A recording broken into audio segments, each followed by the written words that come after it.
pour moi, on est passé de l'ancienne technique intracapsulaire puis extracapsulaire et après vers la phacoémulsification d'une part, et d'autre part en parallèle une meilleure qualité de suture en fin d'intervention avec l'apparition des monofilaments qui ont remplacé les soies vierges d'une part, et d'autre part la réduction progressive de la taille des incisions pour pratiquer les opérations de cataracte.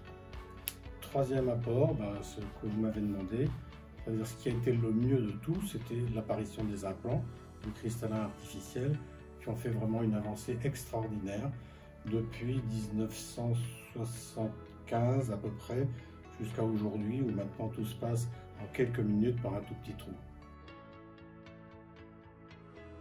Il n'y a que des avancées. Je veux dire, ce que je retiendrai, moi, c'est le caractère positif pour les patients. Quand j'ai commencé la chirurgie oculaire, pour une intervention de cataracte, on hospitalisait les gens ici pendant 15 jours. Et maintenant, ça dure 15 minutes. C'est-à-dire que le progrès est considérable. Et avec ce progrès, il y a des autres progrès sous-jacents. C'est la rapidité de récupération d'une fonction visuelle formidable, d'une part, et d'autre part, la quasi-disparition des complications. En particulier, les complications infectieuses qui existaient encore, et qui maintenant, on ne peut pas dire que ça n'existe plus, mais c'est devenu rarissime.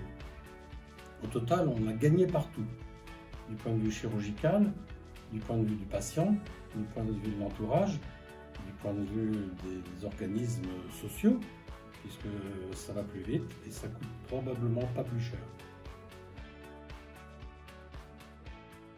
C'est difficile de répondre à cette question. La réponse c'est probablement oui, bien sûr, parce qu'on ne sait pas de quoi demain sera fait.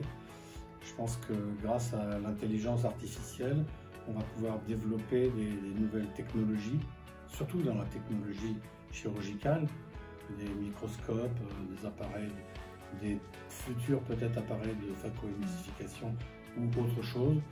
On avait espéré que le laser prendrait la place de la phaco, c'est toujours pas le cas, mais il y aura certainement des progrès de ce type. Quant au résultat final, pas facile. Pour moi, ce que j'imagine être le plus grand progrès pour demain, c'est la suppression de la complication par la reformation des cellules sur la capsule postérieure, c'est-à-dire la membranule.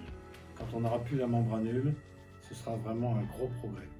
Parce que ici, on a des membranules, on fait une petite section de laser YAG et puis c'est tout. Mais ailleurs, j'entends dans les pays sous-développés, quand il y a une membranule, pour les gens c'est dramatique parce qu'ils n'ont pas accès à la rectification.